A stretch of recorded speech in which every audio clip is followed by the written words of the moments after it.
அந்த வார்த்தைய சொல்லி இருக்க கூடாதுன்னு அவர் யோசிச்சாரு. அவன் திரும்ப கேட்டான் பரிதாபமா, நெசமாவா சொல்றீங்கன்னு. அப்பவும் மனச கல்லாக்கிட்டு கோவமா சொன்னாரு, ஆமா, அதுல எந்த சந்தேகமும் இல்ல, தீர்மானமா உறுதியா சொல்றேன், இடத்த காலி பண்ணுன்னு. அப்ப அவர் மூஞ்சி அவருக்கே சகிக்கல. அவன் கண்ணுல நீர் வழிய நடத்தளர்ந்து வீட்டை விட்டு வெளியே போனான். அவனும் அவனோட அம்மாவும் அடிக்கடி இந்த வீட்டுக்கு வந்து நாள் பூரா இருந்துட்டு சமைச்சு ஒன்னா முன்னா சாப்பிட்டு கலகலப்பா இருந்துட்டு போவாங்க. அவன் அவரை அப்பான்னு தான் கூப்பிடுவான். அவனோட அம்மா ஒரு மனைவி மாதிரி தான் நடந்துக்குவாங்க அவர்கிட்ட. அவர் அவனோட வீட்டுக்கு வரும்போது அவருக்கு ராஜ உபசாரம் தான். அம்மா விழுந்து விழுந்து கவனிப்பாங்க. வேணும்ன்றத சமைச்சு அவர் பக்கத்துல உட்காந்து பரிமாறுவாங்க. வெத்தலை பாக்க மடிச்சு கொடுப்பாங்க. அன்னைக்கு பூரா அங்க ஒரே கொண்டாட்டம் தான். அவர் கிளம்பும் போது வராண்டா மகனேன்னு சொல்லிட்டு காசு கொடுப்பாரு. அப்ப அம்மா சொல்லுவா, அவன் கையில காசு கொடுத்து கெடுக்காதீங்கன்னு. பரவாயில்ல, நான் குடுக்காட்டினா யாரு குடுப்பான்னு குடுப்பாரு. அவன் அடிக்கடி அவர் வீட்டுக்கு போவான். அங்க அவனுக்கு அது வேற வீடா தெரியாது. அவரோட பிள்ளைக கூட விளையாடுவான். அவர் சம்சாரத்தை சின்னம்மான்னு தான் கூப்பிடுவான். அவங்களும் நல்லா கவனிப்பாங்க. அந்த அம்மா சினிமாவுல நடிக்கிறவங்க தான். நீங்க கூட நடன காட்சிகள்ல கதாநாயகி பக்கத்துல ஆடுவாங்க. சில படங்கள்ல அத்தை சின்னம்மா தோழின்னு நடிச்சிருக்காங்க.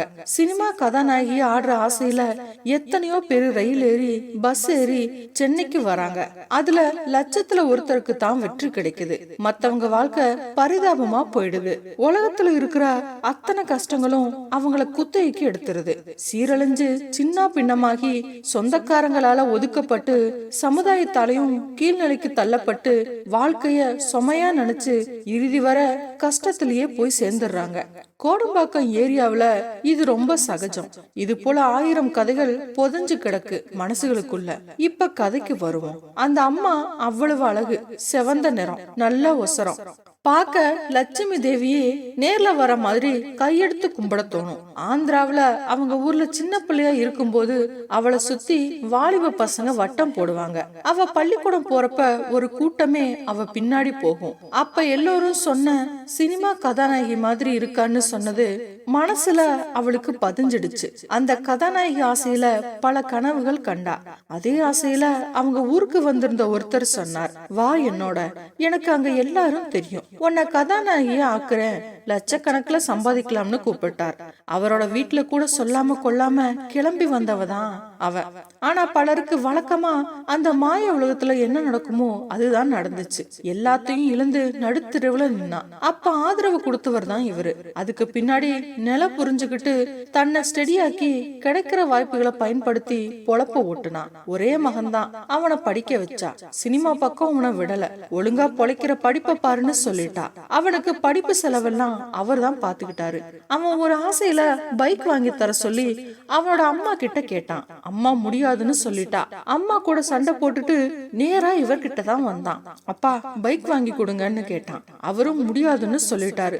அம்மா போன் பண்ணி சொல்லிருக்கும் போல. அப்ப கோவத்துல அவர்கிட்ட கேட்டான், இந்த வீட்டுல இருக்கிற உங்க மகனா இருந்தா முடியாதுன்னு சொல்லுவீங்களான்னு கேட்டான். அதுக்கு அவர், அது வேற சமாச்சாரம், ஏன்னா அவன் பைக் வச்சிருந்தான், அதை வச்சுதான் அவனும் கேட்டான், உனக்கு கிடையாதுன்னு சொன்னாரு.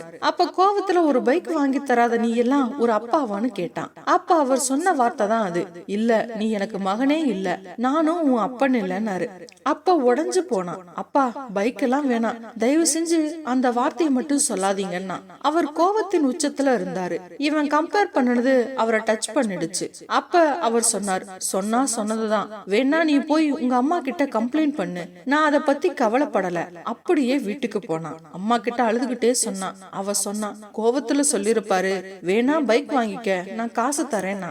இவன் சொன்னான், பைக்கும் வேணாம் ஒரு மண்ணும் வேணாம், எனக்கு உண்மை தெரிஞ்சாகணும்னா. அப்ப அம்மா அவருக்கு போன் பண்ணி வர சொன்னாங்க. கொஞ்ச நேரத்துல அவர் வந்தாரு. நேர வந்து அவனோட கைய பிடிச்சு மன்னிப்பு கேட்டாரு. மன்னிச்சிருடா, கோவத்துல சொல்லிட்டேன். அவன் வச்சிருக்கிற பைக் அவனே லோன்ல வாங்கினது. ஏற்கனவே அவன் காசு கேட்டப்ப இல்லன்னு சொல்லிட்டேன். ஆனா அங்க உனக்கு ஆமா சொன்னா பிரச்சனை வரும், அத புரிஞ்சுக்காம சண்டை போட்டுட்டேன். இந்தா செக் வாங்கிட்டு போய் பைக் வாங்கிக்க மகனே, என்ன மன்னிச்சிருடான்னு சொன்னாரு. அப்ப எனக்கு பைக் ஒன்னும் வேணாம், நீங்க தான் வேணும்னு கால்ல விழுந்தான் கண்ணீரோட.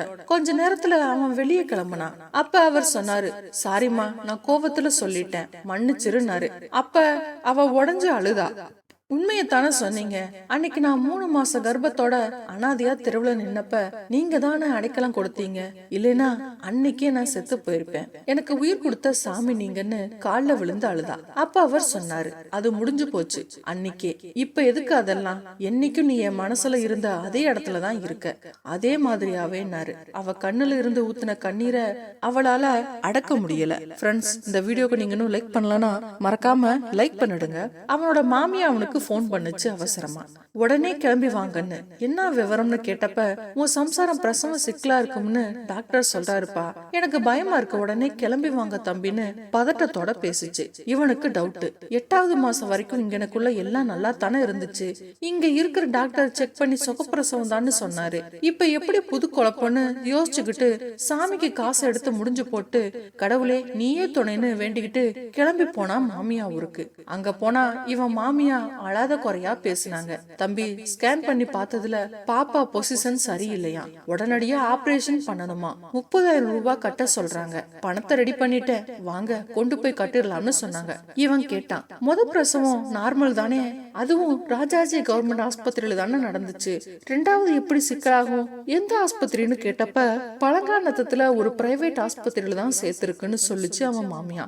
ஏன் அத்தை, போன தடவை கவர்மெண்ட் ஆஸ்பத்திரியில தானே பார்த்தோம், இப்ப என்னத்துக்கு இங்க கொண்டு போனீங்கன்னு கேட்டப்ப, உன் பொண்டாட்டி தான் சொல்லுச்சு அங்க நீட்டா இருக்காது, நான் போக மாட்டேன்னு, அதான் இங்க கொண்டு போய் சேர்த்தோம்னு சொல்லுச்சு.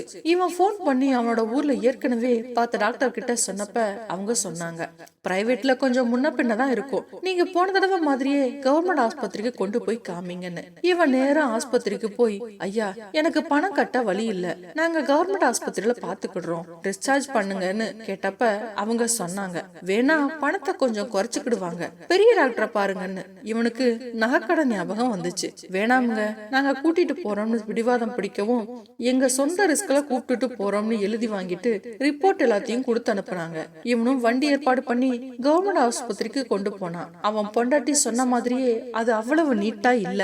இருந்தாலும் மனசை தேத்திக்கிட்டு அங்க இருக்கிற டாக்டர் கிட்ட காமிச்சான். அவங்க கிட்ட எல்லா ரிப்போர்ட்டையும் காமிக்க எடுத்தப்ப, அதையெல்லாம் நீங்களே வச்சுக்கோங்க, இங்க வந்துட்டா எல்லாத்தையும் நாங்களே பாப்போம்னு சொன்னாங்க. இவன் பிரைவேட் ஆஸ்பத்திரியில சொன்ன சிக்கலை சொன்னப்ப, இங்க பாருங்க, இங்க ஒரு நாளைக்கு 50 குழந்தைகள் பிறக்குது, 24 மணி நேரமும் டாக்டர்ஸ் நர்ஸ் இருப்போம், பொறுத்து பாப்போம், நாங்க தேவையில்லாம ஆபரேஷன் பண்ண மாட்டோம், அதே நேரத்துல தேவைப்பட்டா பண்ண தயங்க மாட்டோம், எங்க கிட்ட எல்லா வசதியும் இருக்குன்னு சொன்னாங்க. நீட்டா இல்லாத விஷயத்த சொன்னப்ப, அது மக்களோட பொறுப்பு இல்லாத தன்மையினாலதான் அப்படி கிடக்கு. மக்களும் சுத்தமா இருக்க உதவி செய்யணும். குப்பையை கண்ட இடத்துல போடுறது, கண்ட இடத்துல சாப்பிடுறது, படுக்கிறதுன்னு இருந்தா எப்படி நீட்டா இருக்கும்? ஒரு ஆளுக்கு 10 பேர் வந்து இங்க துணைக்கு இருந்தா கும்பல் கூடுறதால குப்பையும் கழிவும் கூடுதுன்னு வருத்தப்பட்டாங்க. உடனே அட்மிஷன் போட்டுட்டாங்க. இனிமே நீங்க கவலைப்பட வேண்டாம், நாங்க பாத்துக்கிடுவோம்னு சொன்னாங்க. இவனும் மாமியாவும் வெளியே வந்து காப்பிய குடிச்சிட்டு சாப்பாடு வாங்கிட்டு திரும்ப உள்ளார போனாங்க. அங்க 40-50 பேர் அட்மிட் ஆகி இருந்தாங்க. ஒவ்வொருத்தரா வழி வந்து லேபர் வார்டுக்கு கூப்பிட்டுட்டு போயிட்டு இருந்தாங்க. இவன் சம்சாரம் சிரிச்சுட்டு இருந்துச்சு. வழி வரல. இவனோட மாமியா குலதெய்வத்தை வேண்டிக்கிட்டு இருந்தப்ப மாமனார் வந்து கோயில் துண்ணூறு பூசி நல்லபடியா பிரசவம் ஆகட்டும்னு ஆசீர்வாதம் பண்ணினாரு. அப்ப காலத்தோட குனிஞ்சப்ப, பிள்ளைத்தாச்சிக்காரி சடக்குன்னு குனியப்படாதுமா, நிதானமா இருக்கணும்னு சொன்னாரு. பக்கத்துல இருந்த ஒரு அம்மா வலி வந்து நெளிய ஆரம்பிச்சது. உடனே நர்ஸ் கிட்ட போய் சொன்னாங்க. அவங்க வந்து பாத்துப்புட்டு, இன்னும் நேரம் இருக்கு, நல்லா வலி வரணும்னு சொல்லிட்டு போயிட்டாங்க. அதே நேரத்துல பயங்கரமா கத்திட்டு ஒரு அம்மா வெளியே இருந்து வந்துச்சு. அப்படியே லேபர் வார்டுக்கு கூப்பிட்டுட்டு போயிட்டாங்க. எண்ணி 1/2 மணி நேரத்துல அதுக்கு பிரசவம் ஆயிடுச்சு. நமக்கு எப்பன்னு கவலையோட இருந்தப்ப இவன் சம்சார மாமா வலிக்குதுன்னு அழுக ஆரம்பிச்சது. ஓடி போய் நர்ஸ கூட்டியாந்தாங்க. அவங்க பார்த்துட்டு, இது ஃபால்ஸ் வலி, இன்னும் நல்லா வலி வரணும், வந்தவன கூப்பிடுங்கன்னு சொல்லிட்டு போயிட்டாங்க. மறுநாள் வரைக்கும் வலி இல்ல. அதுக்குள்ள இவன் சம்சாரம் சொல்லுச்சு, எனக்கு பயமா இருக்கு, லேட் ஆகுதுன்னு அழுதுச்சு. அவனோட மாமியா தைரியம் சொல்லுச்சு, நாங்க 10 பிள்ளைக பதறாம பெத்தோம், இவளுக்கு 1-2க்கு ஓவரா புலம்புறாளுக, கவலைப்படாத, நானும் பிள்ளை பெத்தவதான், எல்லாம் நல்லா முடியும்னு. கொஞ்ச நேரத்துல இவளுக்கும் வலி வந்துருச்சு. தாங்க முடியல, கண்ணுல தண்ணியா ஊத்துச்சு. புரண்டு புரண்டு வலி தாங்க முடியாம அழுதா. இவனுக்கும் தாங்கல. அதுக்குள்ள மாமியா போய் நர்ஸ கூட்டியாந்தாங்க. அவங்க பார்த்துட்டு லேபர் வார்டுக்கு மாத்தினாங்க.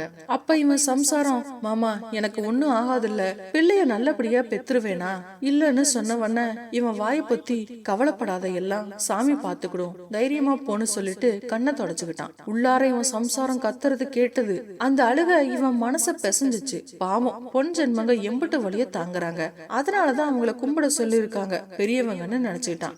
மனசார கும்பிட்டான். அங்க இருக்கிற அத்தனை பொம்பளைகளையும் அங்கங்க பெண்கள் மீது வன்முறை செய்யறவங்கள ஒரு நாள் முழுசும் இங்க வந்து அவங்க படுற அவஸ்தைய பார்க்க சொல்லணும், அப்பவாவது திருந்துவானுங்களான்னு பாக்கணும்னு நினைச்சுக்கிட்டான். அப்ப இவன் சம்சாரம் பேர சொல்லி யாருப்பா கூட வந்ததுன்னு கேட்டுக்கிட்டு ஒரு ஆயா வந்துச்சு. இவன் என்னாச்சுன்னு பதட்டத்தோட கேட்க, நல்ல சமாச்சாரம் தான், ஆம்பளை பிள்ளை பிறந்திருக்கு, நார்மல் டெலிவரி தான்னு சொல்லிட்டு மண்டைய சொரிஞ்சிச்சு.